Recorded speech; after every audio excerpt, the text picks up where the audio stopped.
अरे my dear my Deere हम my dear हमारे यहाँ आजकल वाले रुचि पूछी रुचि पूछी नहीं कहते है रुचि बूची बनारस में का बच्ची कहते हैं बिट्टी क्या गुरुदेव हम बूची नहीं अरे पागल तो हमारे प्राण प्यारी है काहे हड़बड़ाती है भैया अच्छा अगर बूची से दिक्कत हो तो का ननकी कहवा करी या पतरकी कहवा करी का कही ने खा पिया तो का कितनी बार कहे महाकुंभ में आवा फिर के देसी घी खियाई हाँ ये शरीर महाकुंभ भाई क्या भैया फ्री वाली जब से चकलाने का वो शुक्र है नहीं फ्री वाली खिचड़ी खाए के अरे बच्चा जब महाकुंभ में फिर खिचड़ी खाए तो मुड़क खिचड़ी हेराई ने का जान लिया कहना पड़ा मां साहब अरे माई डियर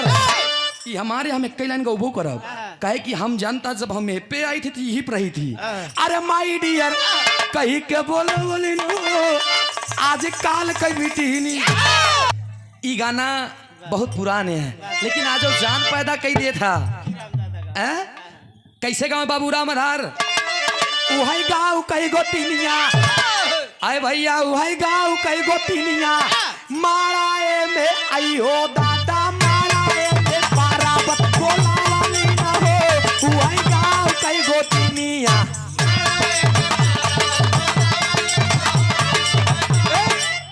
ईरान हमरे माई बहन लोगन के गीत लौकुश चरित्र में आप सब सुने हो है जुगनू जी गाई देन दुठी नान नान जोगिया अरे दुठी नान नान जोगिया वही पेड़ावा में घोड़ावा बंधावा लेना हो दुठी नान नान जोगिया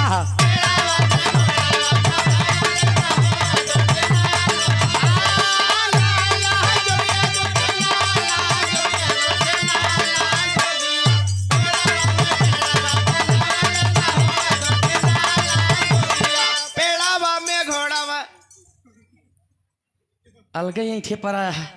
बतावा हम कहत का है अलगे बक्के पर हम कहते पेड़वा में घोड़ावा बधवले है दुठी नान नान जोगिए तो इनका घोड़वा में पेड़वा बांधे पर आया है तनी सुना करा तब गुना लेकिन ही भाव के तनी के बदल देन के हमार कार्यक्रम रहा दुखीराम काका से दुखीराम काका का बदल देन का भाई साहब अरे टंगिया में दुखीराम काका के आजो अंदाज अलग बजान ले इतना ही बा मुँह इतना ही बा नहीं बा लेकिन कहीं ये बचवा ए बउआ एक कई बार तो मिलबे भे भैया हो मकरा मुकुंदपुर कछारे में एक बार मिलबे भे हम कहे आज बाबू देख ले सियार निक बिरहा गायन हिट हो गए हैदरली जुगनू जी हैं से टक्कर ले यहाँ ये तनी हम देख ले अच्छा जब गायन कहे ना रे टांगिया में उस्ताद के खलीफा दुनिया करताल बाबूराम कैलाशेष बजावे हैदर अली जुगनू जी भाजे लहरी उस्ताद ऐसे भाजे दुखी राम कक्का के करताल एकदम अलग हम बतावत है कैसे बजावत रहे कायर टंगिया में हाँ टंगिया में टंगिया फसावली ना हो नदी भौजैया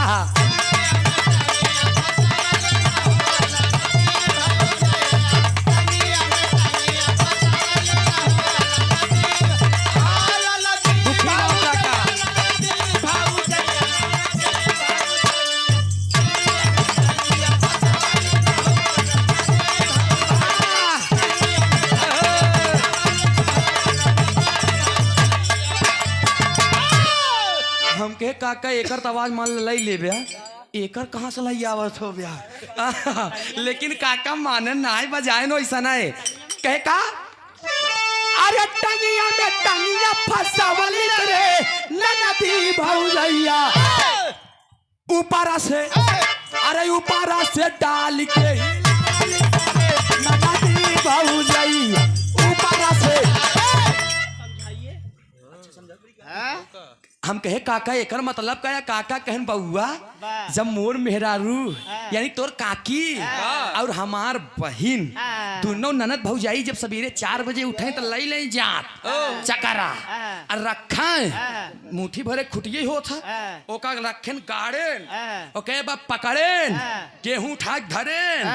लगे नचावे टांगिम टांग फसाई की कह तब कहन वही बताएन कि टंगिया में टंगिया फसावलिन हो नदी भौजैया आयु पारा से डाल के हिलौलिन हो नदी भौजैया लेकिन यही भाव पे देव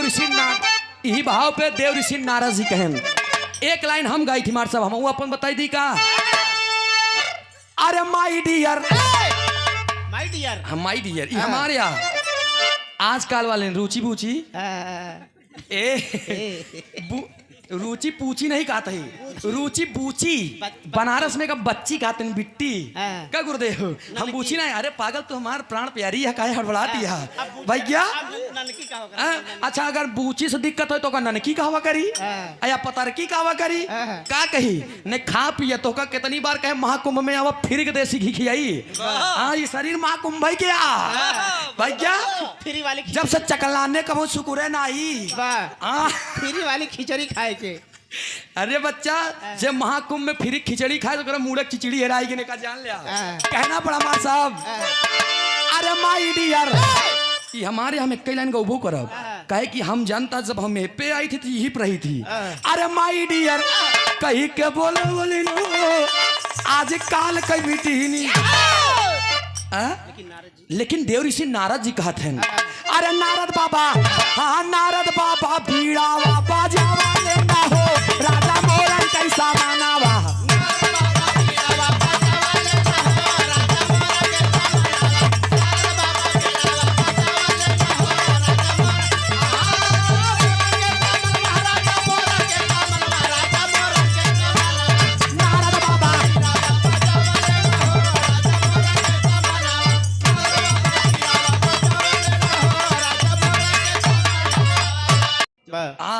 लड़ाई लड़ाई पे चल रहे हैं भगवान श्री शिव शंकर जी बताई दे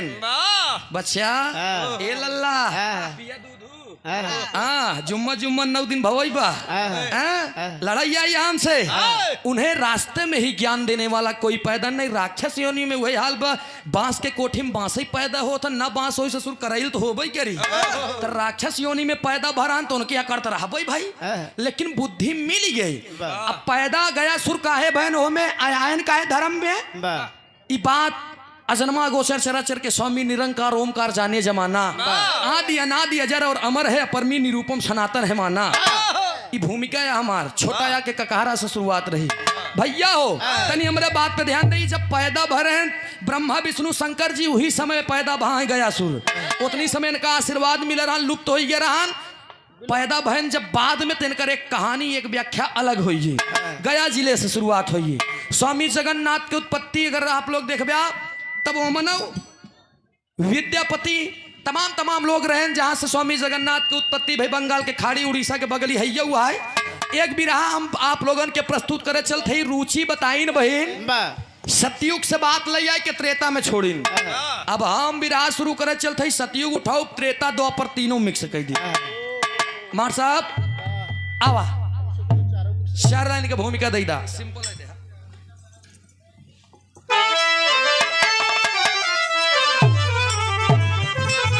बहुत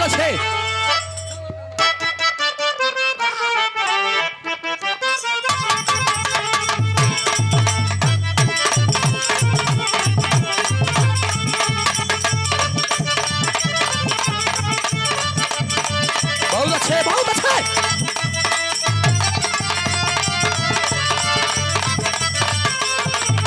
बदल तो न जाओगे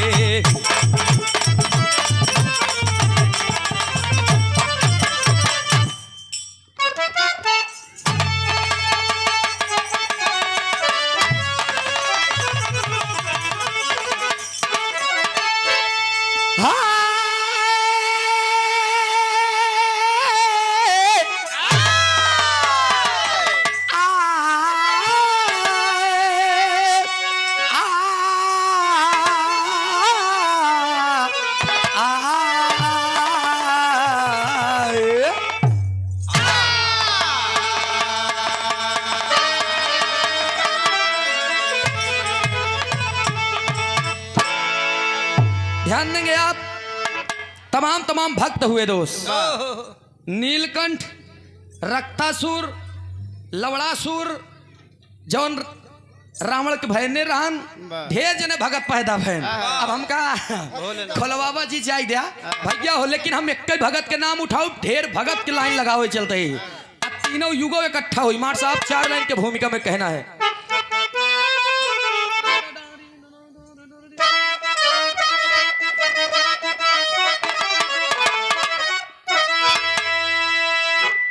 के कसी कंगन कंचन की, कामा तुर कर कमलाधिपति,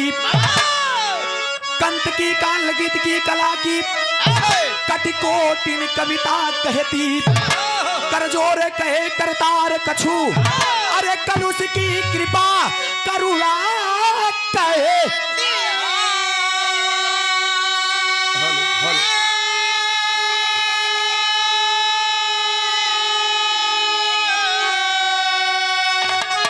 कर कामिनी की कुछ काल कला, कैसे कुह के कैलाशपति।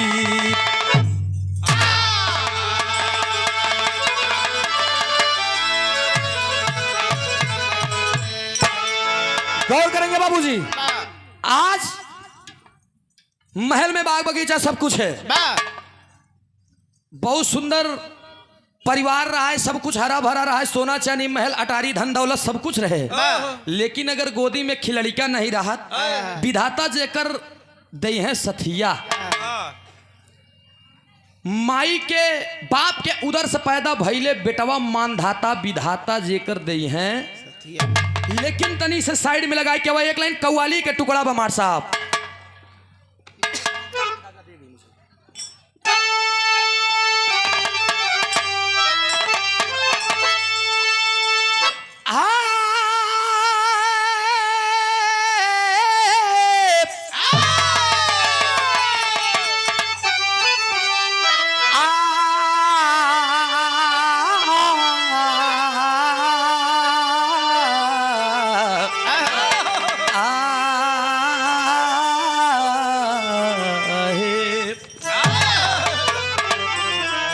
कोई मुसलमान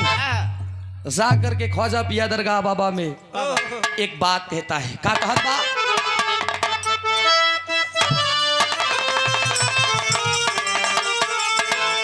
अरे हर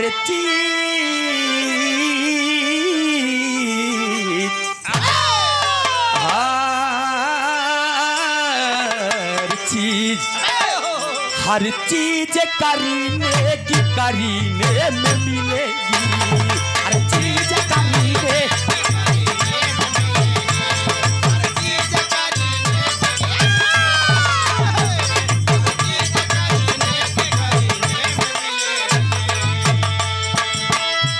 हर चीज करीने की करीने में मिलेगी।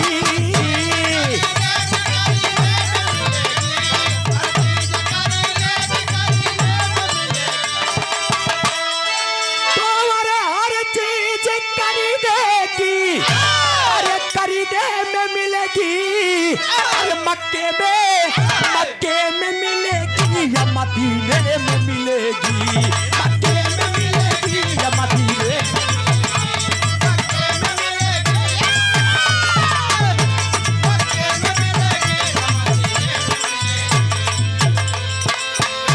मक्के में मिलेगी या मदीने में मिलेगी।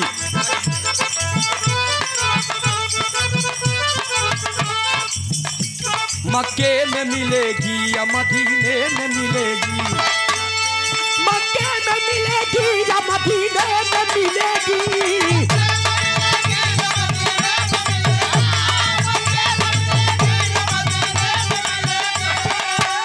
तुम्हारे मक्के में मिलेगी या मदीने में मिलेगी। तस्वीर मोहम्मद मेरे सीने में मिलेगी, तस्वीर मोहम्मद मेरे सीने में।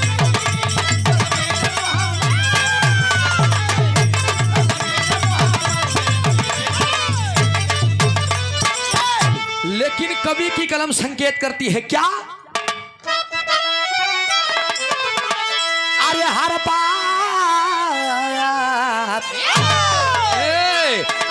बात व्यर्थ होती है औकात से बढ़कर, हर बात व्यर्थ होती है औकात से बढ़कर।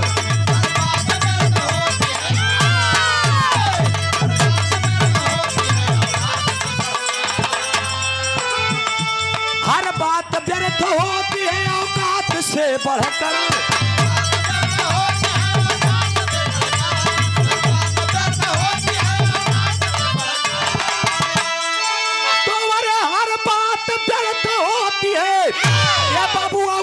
से बढ़कर कुछ भी नहीं संसार में औलाद से बढ़कर, कुछ भी नहीं संसार में औलाद से बढ़कर।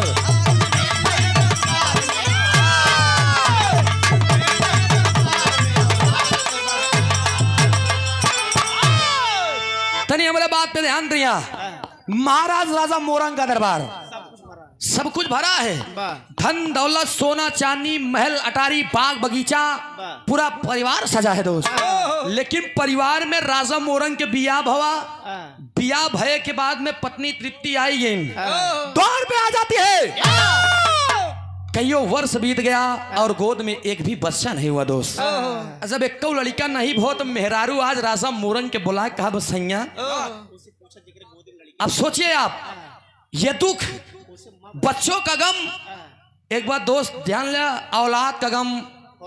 फौलाद का पानी याद दिला देता है। आज उसे जाए के पूछा जे करे गोदी में कौ लड़का नहीं है, कहते नहीं लड़का धन धन अटे बाकी सब धन माटी,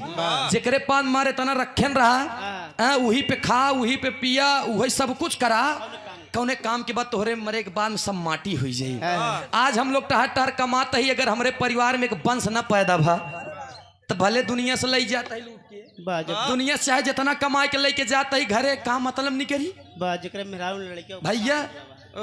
नमो बतावा नमो। अच्छा ये हरसू परशुराम जी,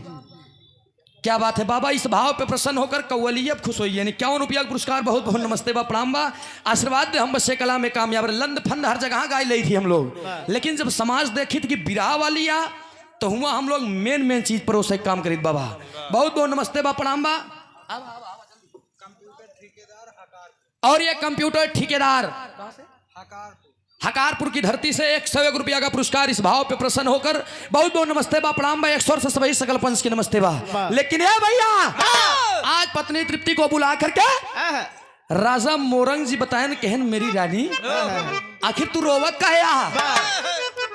मेहरारू का नखरा बहुत बेकार होता है। जब राजा मोरंग पूछ ले रोवत का है तो लगिन फिर गोड़े के उठा से माटी खोद है। जब माटी खोदे लगी कहे का बताई सैया सब कुछ तो भरब, अब थू लटक गए उनकर। आज जब थू लटक गए तो मनसेधु देखा एक बात जान ले, एक मेहरारू रोवे लगा तो 10-20 मेहरारू रोवे लगा थे। हाँ ई प्रेम है मेहरारूवन की। एक रोवे लगा तो बेचारी चुप करावत अपनो रोई देता बेगर समझे। अब बाद में चाहे घर यही कर रहे हैं लेकिन एक बार रोई दे। अब मेहरारू बेचारी जब रोवे लाग तब राजा मोरंग जी कहन का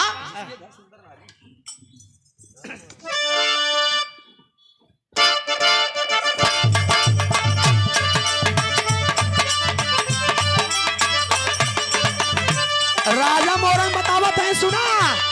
जिसके घर सुंदर नारी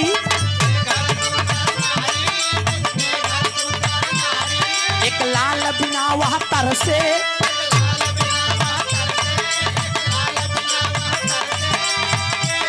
मुखमंडल है मुरझाया नैनों से पानी बरसे।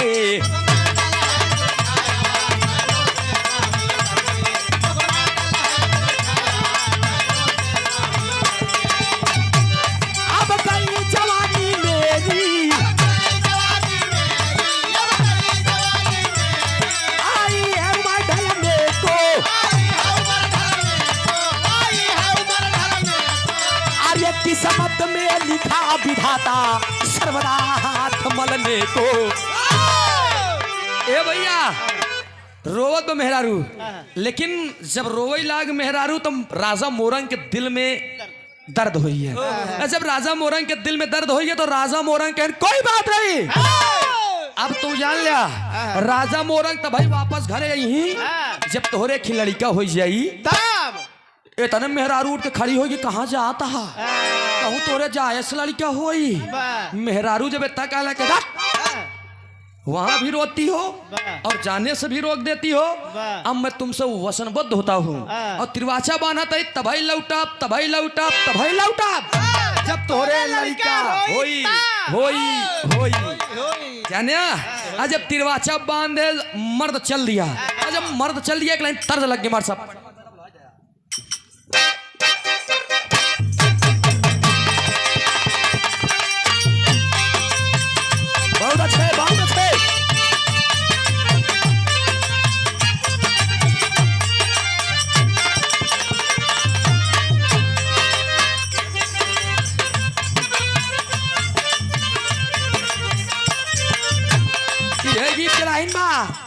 पटना से है, पटना से पैदा बोलाई जा, अरे नजर गई दहिया ए भैया। लेकिन कोनो ऐसा सुघर लड़की रही बेचारी, नाजुक रही, ओकरे बरे कमजोर उम्र की, ओकरे बरे एक लाइन गाई देना नील कुमार बागी उस्ताद हमरे की नरमी, अरे नरमी कलैया सुकुवार रे चुभी जाला कंगनवा, कलैया सुकुवार रे चुभी जाला कंगनवा।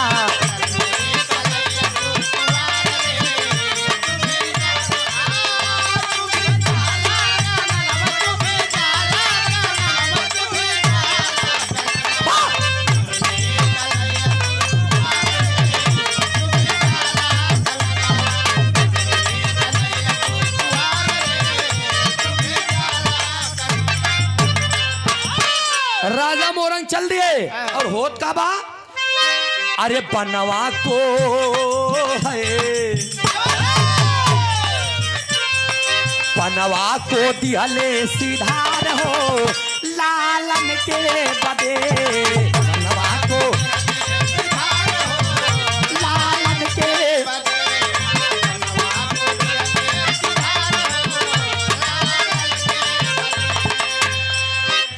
जाई के पहुंच गईले घोर बिया बनावा,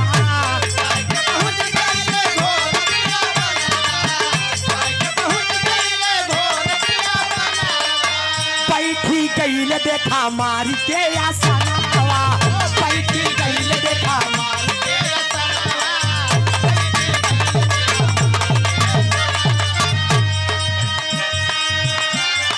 मंत्रों का है, जो का कैले उचार हो लालन के बदे,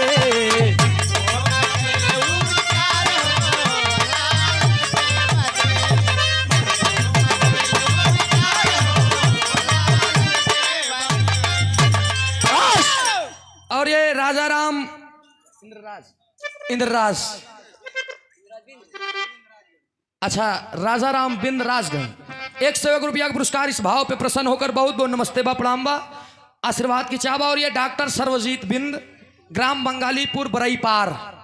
51 रुपया का पुरस्कार बहुत बहुत नमस्ते बा प्रणाम बा। 100 से सभी सकल पंच के नमस्ते बा आशीर्वाद हम बशे कला में कामयाब रहे। बिरहा तमाम सुने होंगे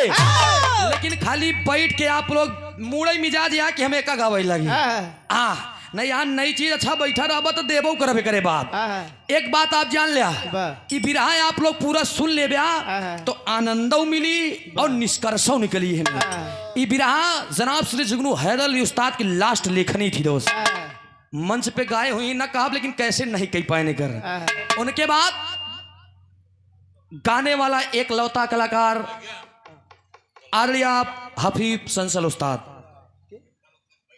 भैया आप लोग तनी बैठ जाबा तो दूसर मजा आई जी। आप लोग तनी ऐसा किनारे आके बैठ जाबा तो तनी मजा आई हम गावई में और तोहकल को सुनई में। हाँ ये गानवा अगर बैठ के सुनबे तो देहे मोहे लागी। ए भैया देखा पहुंच गए अजब बियाबान जंगल में पहुंच गए राजा मोरंग बढ़ गए तपस्या में लीन हो गए। ओम नमो भगवते वासुदेवाय नमः, ओम नमो भगवते वासुदेवाय नमः। जय जय हे भगवती सुरभारती तो चौड़ो प्रणमा नाता तुम्हें जय वागीश्वरी शरणम तेगा श्यामा। लगे नुइन पलटे अजो खूब खूब उच्चार करे लगे मंत्र के खूब एकदम ऐठे पर आया है। बाप रे हरिमन नारायण नारायण नारायण खूब एकदम जपत है। लेकिन तब तक आकाश मार्ग से देव ऋषि नारद जी चले जा रहे थे और जब देव ऋषि नारद जी के काने में ये भनक गई कि जंगलवा में के आए के यहाँ तपस्या करत बहो, हवाओं का रुख मोड़ दिए। और जब देव ऋषि नारद जी आए राजा मोरंग के सामने बैठे के नो ये राजा यहाँ है। बाप रे इनके महल में बाग बगीचा धन दौलत सब कुछ भरा है। जंगलवा में तपस्या के थबरे करता है। आए और उनका ध्यान भंग कर दिए और जब ध्यान भंग करें आंखें खुली राजा मोरंग उनके छेड़ों में गिर गए और कहे महाराज देवर्षि नारद जी आप आए बाहर आई, आपके आने से हमारा बिखरा चमन फिर बहन से खिल गया। देव ऋषि नारद कहन पहले ही बतावा हिया तू करत का यहाँ, और जब इतना बतिया बताएं तो देव ऋषि नारद से राजा मोरंग कहने फूल जैसी नारी दे दिया है परमात्मा ने मुझे। कहा महेंद्र हमारा मेरा रूप अच्छी रही बाजी नोजिन बना वही रहे, जा करके संदेश बताइएगा दुनिया के मालिक दीनानाथ से क्या हम रहे ऐसे। अरे कुछ न देता चलत कहे वंश बढ़ो बरे खिमकर लड़कियां नहीं दे पाया। देव ऋषि नारद जी जब इतना बतिया सुने तो उनके दिल में लग गई, कहन यार ये बतावा कहन का कहन तोसी बड़ा मूर्ख मन ही नहीं देखा। कहनी का है कहनी जंगलवा में तपस्या करना साड़ी क्या हुई, कहन ताब कहन तुम बेवकूफ हो, मैं तुमको बता रहा हूँ। राजा मोरंग उठ के खड़ा हो गया, कहन हम बतावत है काक तो का करे के बाद प्रयागराज के ओरिजिनल खाटी लग गई मार साहब। यही तरह दिया आए हाय ए भैया ये गाना बहुत पुराने है लेकिन आज वो जान पैदा कर दिया था। कैसे गाँव बाबू राम आधार उहाई गाँव कई गो तीनिया, आए भैया उहाई गाँव कई गो तीनिया, माराए में आई हो दादा माराए में बाराबत बोला वाली ना हो, उहाई गाँव कई गो तीनिया।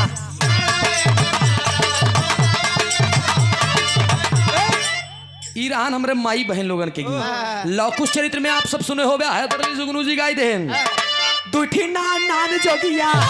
अरे दुठी नान नान जोगिया वही पेड़ावा में घोड़ावा बंधावा लेना हो, दुठी नान नान जोगिया।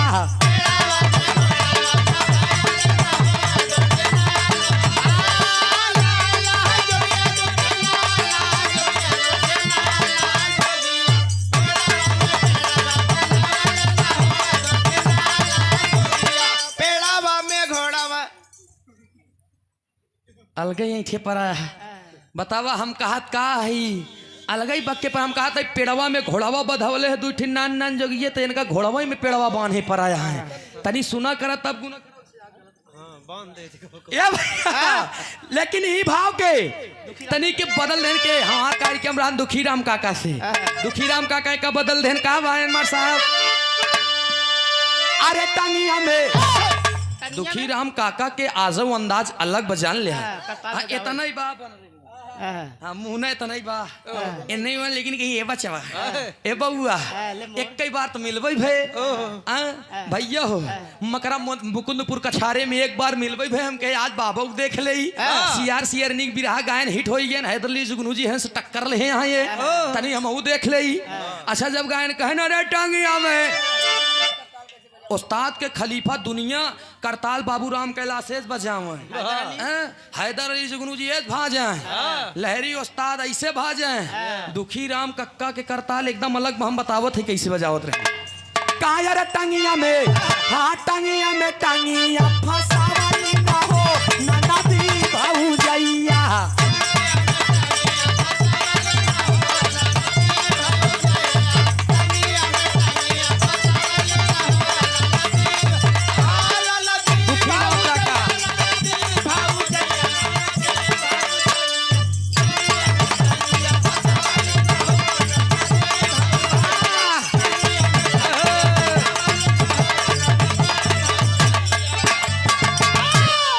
हमके काका एकर आवाज मान लई ले ब्या एकर कहाँ से लई आवत हो ब्या लेकिन काका माने नाय बजाए नो ऐसा नहीं कहे का अरे टंगिया में टंगिया फसावली रे नदी भौजैया ऊपरा से अरे ऊपरा से डाल के नदी भौजैया ऊपरा से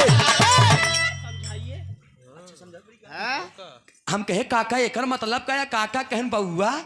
जब मोर मेहरारू यानी तोर काकी और हमार बहिन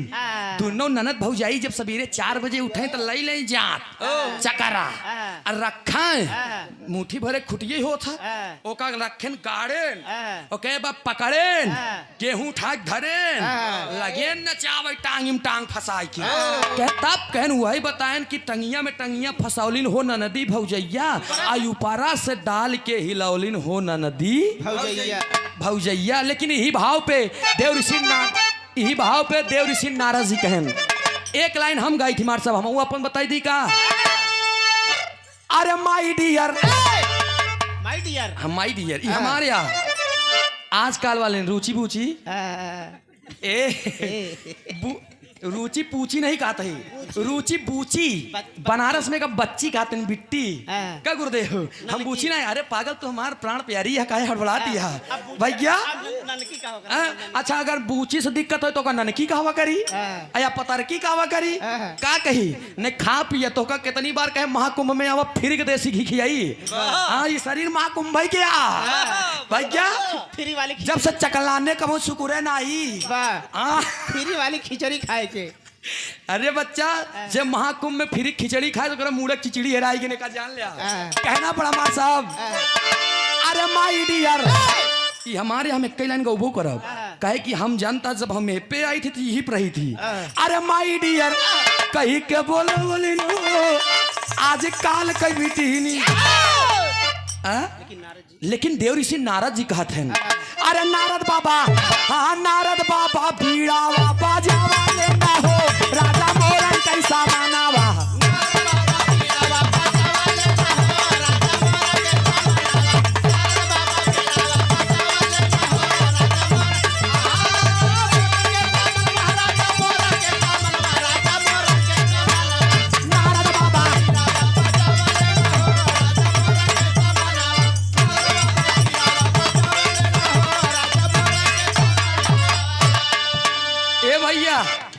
नारद बाबा बीड़ा बजाए के एकदम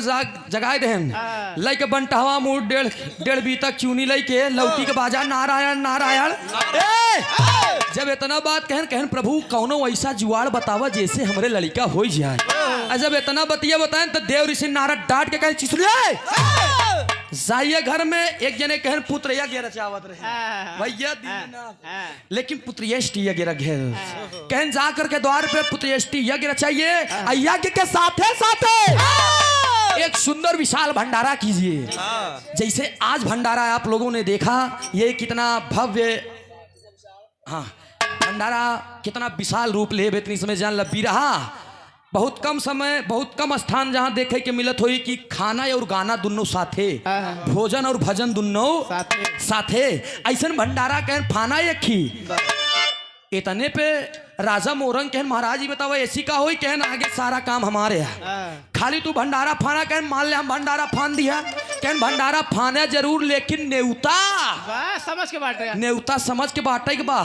राजा मोरंग कहन हमरे पास सब कुछ तो बा कौने चीज की कमी बा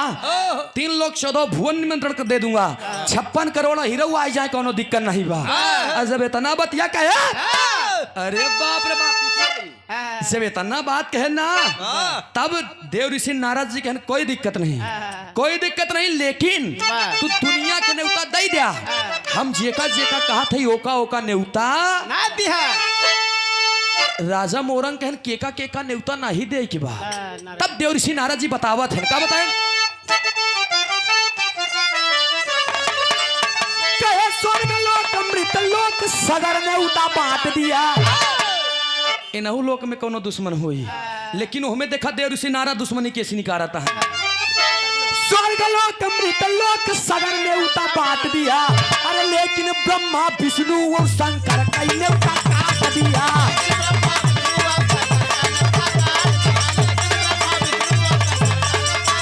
अरे नारद बाबा हाँ नारद बाबा झागा लागा वाले ना हो राजा मोरंग कैसा मानावा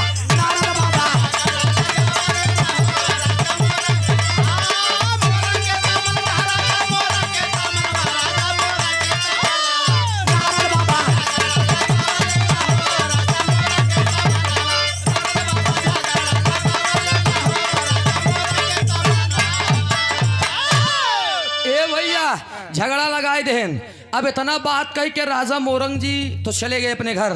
जब घरे देखे मेहरारू बैठी पहन के टिकुल्ला लगा के बैठी है।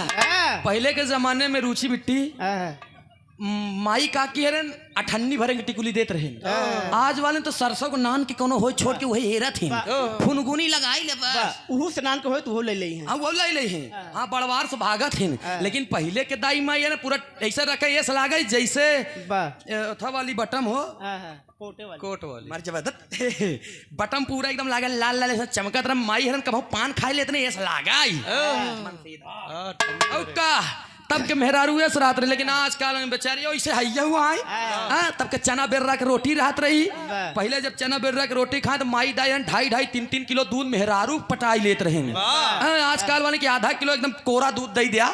दूसरे दिन उनसे जाकर खबर लिया देखा कहा वो था। लेकिन है भैया इधर बताए क्या बताए सुना चल दिए। जब राजा मोरंग अपने घरे पहुंचे तो मेहरारू से कहा ये टिकुल्ला लगा के बैठी मेहरारू जल्दी सुट गई। अरे बाप रे बाप आई गया कहना आज तक गया लेकिन लड़कवा नहीं भा। जब इतना बतिया कहन राजा मोरंग कहन होई कहन अब कैसे होई कहन हमका जंगलवा में देव ऋषि नारायण मिल रहे कहन का कहाँ है इतने मुंह लटक गया कहन सब तो ठीक बा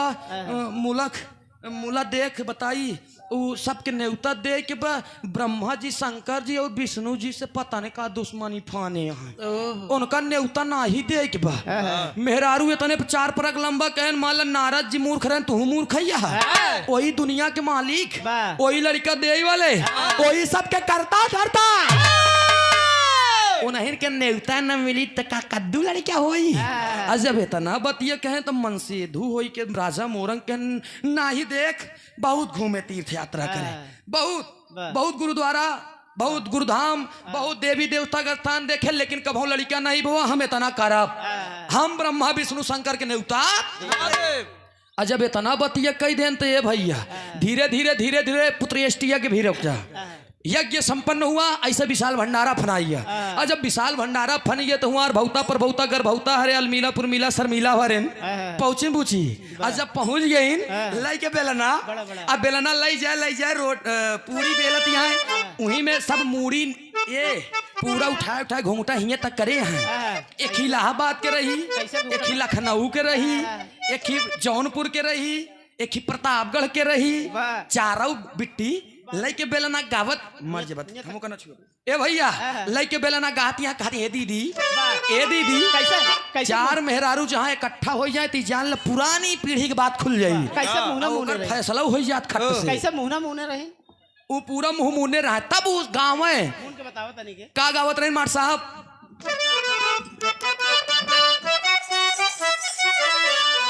अरे गेहुआ के बाल नहीं गो सुगना अरे गेहुआ के बाल नहीं गो सुगना बलम मोर पूरी के तरसई। प्रतापगढ़ वाली जवन रही ना वो गावती है ये मिर्जापुर वाली पट्ट से लोक ले तरे नरिया रवा के बारी ऊपर श्याम गेदा लगाए। जौनपुर वाली कहे नहीं हरे में गई सब भाई नजर राम कैसे मिलाई। ए भैया ढेर जने गावना कहा लेकिन क्यों जने एक ही नवा गाना गाय देन कि लागल न थुनिया के धक्का बलम कलकत्ता पहुंच गए। हम सोचे यार नथुनी के धक्का रहन कि हनुमान जी के गदा मार दे।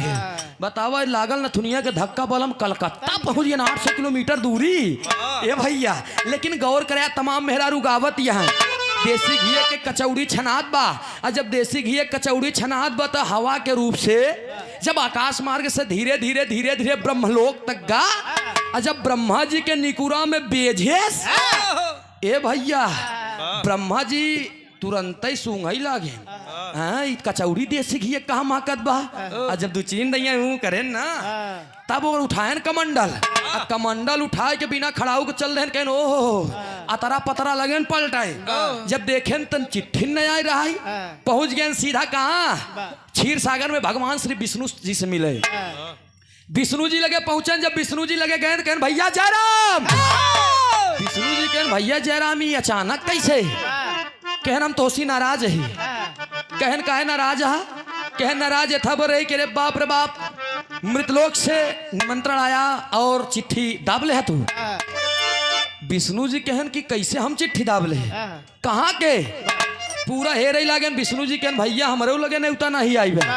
ब्रह्मा जी कहन हो ही सका था कैलाश पर्वत पे भगवान श्री शिव शंकर जी के न्योता आई हो और नशा के धूर्त मनई नशा के आदि नशा में धूर्त रहा हुई न जाने हो चिट्ठी दाब ले हुई। अब दोनों जने चल रहे हैं और जब दोनों जने चल रहे हैं तो कैलाश पर्वत के ऊपर से भगवान श्री शिव शंकर जी देखता है आंखी बड़ी कह के और जब देखता है ओ ब्रह्मा जी और विष्णु जी मेरे द्वार पे उन कैलाश पर्वत के ऊपर कहन कसो भैया जयराम। ब्रह्मा जी कहन तोहार जयरामी ओढ़ी दसाई तोहार भला भाई अरे यार नहीं रहन तो कम से कम कोनो से संदेश ही देवाई दे होता कि तोहार ने उताई हम नहीं पहुंचाई पावत है। शंकर जी कुछ देरी तक समझी नहीं पाए ओकरे बात पूछेन कहन भैया का मामला या कहन मामला ये है कि मृतलोक से निमंत्रण आए और चिट्ठी तू दाब ले हमार लोग के। भगवान श्री शिव शंकर जी कहन कहाँ से। ब्रह्मा विष्णु जी कहन राजा मोरंग के यहाँ से। कहन लिया तोहका तो इतना पता है कि चिट्ठी कहाँ से आई बा हमका तो यह नहीं पता कि कहाँ भंडारा फना बा। अब ब्रह्मा जी के मूड मिजाज खराब। ब्रह्मा जी कहन कि एक बात बताई कहन का कहन देवता आए हो चाहे पूरी खाए जब इतना बतिया कहन तब शंकर जी पिछड़ियन तनी और जब तनिक पिछड़ियन कहन कसो तू न जाबे का। शंकर जी के ना ना ना ना एक बार बिना चिट्ठी के हमार मेहरारू सती महाराज राजा दक्ष प्रजापति के बिटिया सती बिना न्योतक गई रही बेचारी जल के भस्म हो गई राखी राखी दरे दरे गिरान हम ना जा दोबारा बिना न्योता के हमका इज्जत प्यारा बा। विष्णु जी के मिलायन विष्णु जी कहें जहाँ बड़का भैया हुआ छोटका भैया तो दोनों जने भेष बनाए ले और जब दोनों जने भेष बनाए ले अरे दोनों जन जोगी का भेष बनाया रे द्वारे पे आकर के अलग जगह रे नारद जी जान गए मोरी गली औले दुई चोर। दोनों जने साधु भेष बनाई लेन आ साधु भेष बनाए के इसे भंडारा फना खूब बढ़िया जौने कहती लाइट वाइट नहीं बा एकदम गुपचुप हुई कहती। दोनों जने पियरी पहन के बैठ गए नीचे मुड़ी कह के तब तक पत्तल आई है भैया गिलास आई है कशोला आई है सब चीज आई है। अब इधर पूरी चली गई है सब जने देखा था लक्ष्मी नारायण के से नहीं बोले पाए ब्रह्मा जी लगे नहीं चाहिए। और जब ब्रह्मा जी खाए लगे तो विष्णु जी शर्माता है। विष्णु जी कह भैया हो सब तो देखा था है जय वही बोले ना ना ना विष्णु हिंचन रहा। अब देसी घी कचौड़ी जब हिंचत है तो हिंचता ही है। तब तक सब्जी वाला आए देखे सबके में तो धरा चला गया बेचारा। ब्रह्मा जी के तो पूरी गायब हो गई पूरी पूरा खा चुका रहा है। अब वो बेचारा कहा भाई बतावा कहन कहा कहनी पूरी तो होगा नहीं चला का। ब्रह्मा जी कहन अरे यार पूरी हो तक हम चुराई ले ही थे अब तक क्यों देवे नहीं गवा बेचारा सब्जी धई के पूरी लेके आवत तो इधर पूरी सब्जी खाई है पूरी धई के गवा तो सब्जी ले फिर सब्जी पूरी यानी सब्जी पूरी के मेल नहीं मिले दे तब तक देव ऋषि नारद जी के आगमन हुई है। जब देव ऋषि नारद जी के आगमन हो गए तो एक लाइन टेरी लग गई मार साहब।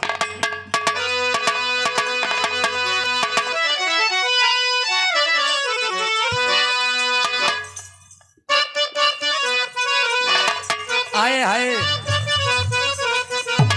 प्रयागराज के ओरिजिनल टेरिया आए हाय होई है होई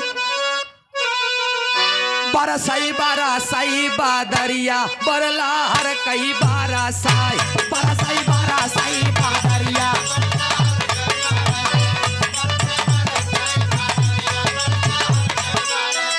लगतैया साल बेटवा लगतैया साल बेटवा लगतैया साल बेटवा होइगा बड़े कार से बादरिया बरला हर कई बरसा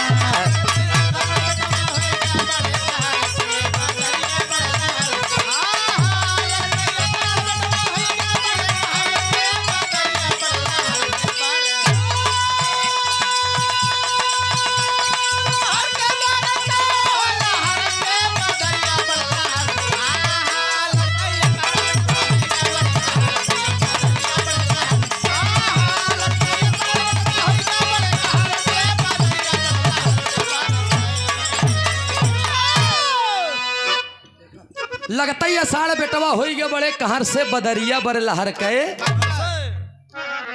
आई गंदे ऋषि नारद जी। राजा मोरंग कहनो हो प्रभु आप आ गए, कहना आइए, कह नहीं बतावा, कहने कहा कहना पानी पीला। नारद जी कहना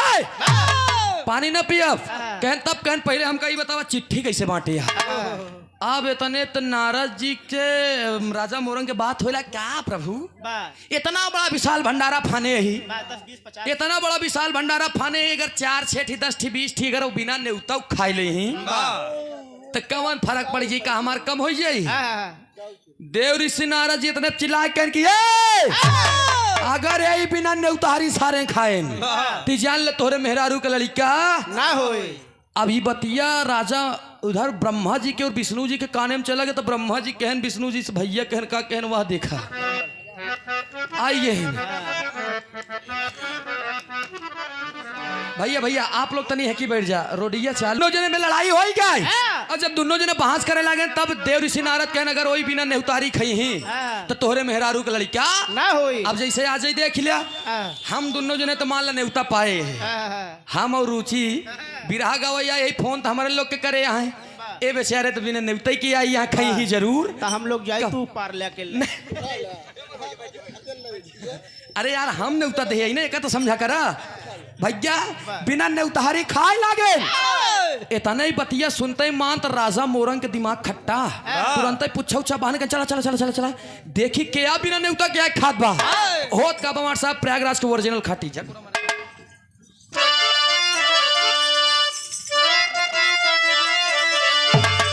यह गीत के लाइन बाहर झाकोरा मारे झूलनी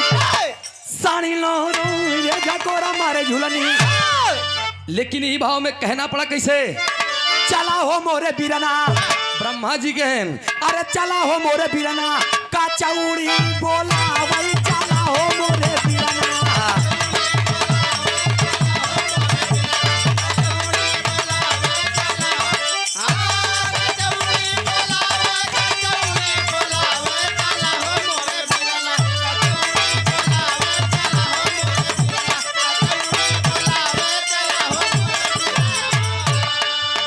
लोकावा में राजा मोरंग कई भावा नावा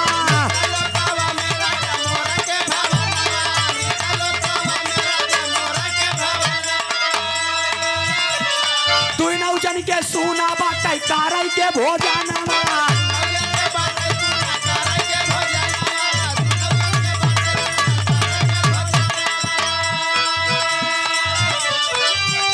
कचौड़ी के महक से कचौड़ी के महक से मोहे में पानी आवई चला हो मोरे बिरना कचौड़ी बोला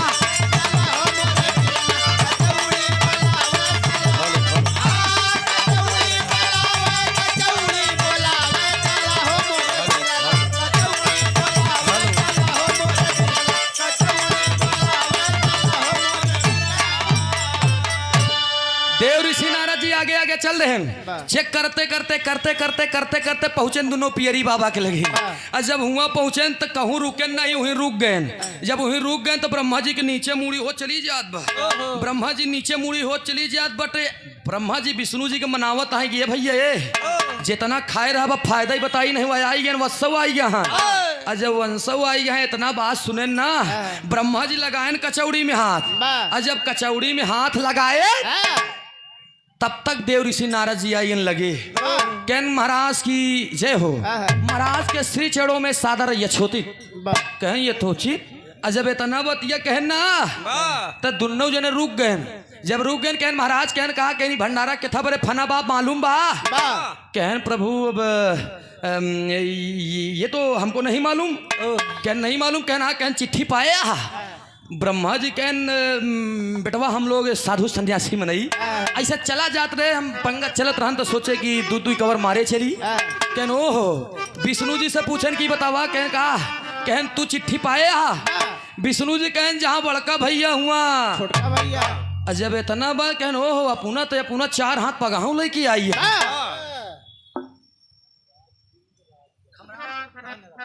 धनराज बिंद राजगढ़ की धरती से 51 रुपया का पुरस्कार बहुत बहुत नमस्ते बा प्रणाम बा आशीर्वाद हम से कला में कामयाब रहे। ए भैया कहन प्रभु कहन का कहन अगर तू पूरी खाई ले आ तो राजा मोरंग के मेहरारू के लड़का ब्रह्मा जी आपन खसरा खतौनी लगन देखे पलट डायन पूरा जब राजा मोरंग के मेहरारू के भाग्य के पन्ना आए देखेन पूरा सादा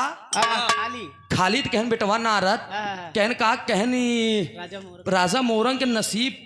में लड़का नहीं बा इनके मेहरारू के भाग्य के पन्ना खाली बा कहन पन्ना फाड़ के दूसर लगाए था पिताजी लेकिन लड़का दिया कहन इनके भाग्य में लड़का है ये नहीं बा कह सुनो पिताजी अगर राजा मोरंग के मेहरारू के भाग्य में लड़का नहीं तो तोहरे भाग्य में कचौड़ी नहीं निकाला हमार समय समय कचौड़ी जितना खाए रहे सब निकाला टेट टानना हो चाहिए जान लिया पलरा भर कचौड़ी धई किन मिलाऊ राजा मोरंग से ब्रह्मा जी कहने जवन मशीनी में चला गया अब बेटवा अब का बेजती करता है ना ना ना ना छोड़ा भी ना हम ठीक से विष्णु जी इस बात को बर्दाश्त नहीं कर पाए और उठ करके ताव में एक बात बोल दिया कि ये नारद देवताओं का अपमान करना तुम्हारे अधिकार की बात नहीं है नारद जी कहें अगर देवता के अपमान करें हमरे अधिकार की बात नहीं बा तब बिना चिट्ठी के नेवता खाप तोहरे अधिकार की बात या देवता कहन ओहो कहन कोई बात नहीं मैं जा रहा हूं लेकिन आशीर्वाद देकर के जा रहा हूं आज के 9 महीना बीतते राजा मोरंग के अर्धांगिनी के खिलड़ी का पैदा हुई जाए बस इतना सुनता ही मानत देव ऋषि नारद गोड़े भार आई गए की अरे काका अरे बाबू हमार चाचा माई बाप तू सब जने यहाँ ये तो हम केवल एक ही गदेला तोहार बतावा आप पैदा कई दे मृतलोक में सब कुछ दे दे फूल जैसे मेहरारू दे दे लड़का नहीं दे रोवत रान बेचारा वो करे बेरे झगड़ा मोल ले हम जवन कुछ बोले हमका क्षमा करे प्रभु देव ऋषि नारद के इतनी बात सुन के विष्णु जी के अब जवन हो क्रांत हो हम जवन कहा क्रांत कही दे चले गए दोनों लोग शंकर जी के बोला शंकर जी से कहने देखा ये बड़ी मार्मिक कहानी बा यहीं से शंकर जी से बुलाए शंकर जी मिलन बाग हमारी बैठा एकदम नंदी बाबा पे सवार लेके त्रिशूल मिलन कर भैया काश कहन विष्णु जी तुरंत पलट के चला शंकर जी कहती कहने नहीं से पूछा कहन का भा कहन लड़का हम मान ले प्रभु दे के बा भगवान भोलेनाथ कहन मजा मारे गाजी में ये धक्का सा है मुजावर अरे तू लोग खाए पिए है तू लोग समझा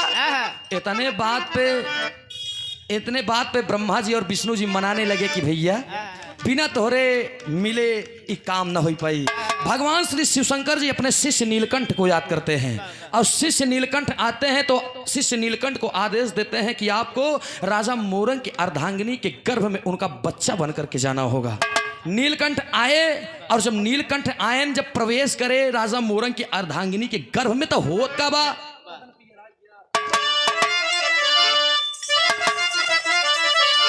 अरे बदन पियर आई गया जैसन प्रवेश भैन राजा मोरंग के दुल्हनी के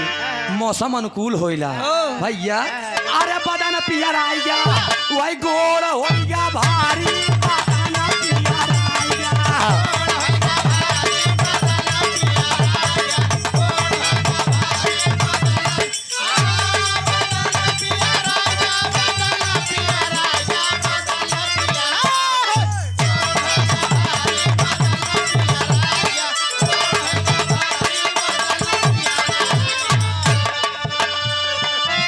महीना बीता अरे दूसर बीती जा तीसर चौथा बचवा गया लनिया अरे छठवे महीना में रोहन ही जोई बदन पियर आई गया सतवे महीना में सतवा महीना आई गया सतवे महीना में पेट फूली जा आया 8वें महीना में दर्द सता अरे नववे के बीतते अरे नववे के बीतते लाल हो गया हजारी बदन पियर आई गया कौन हो गया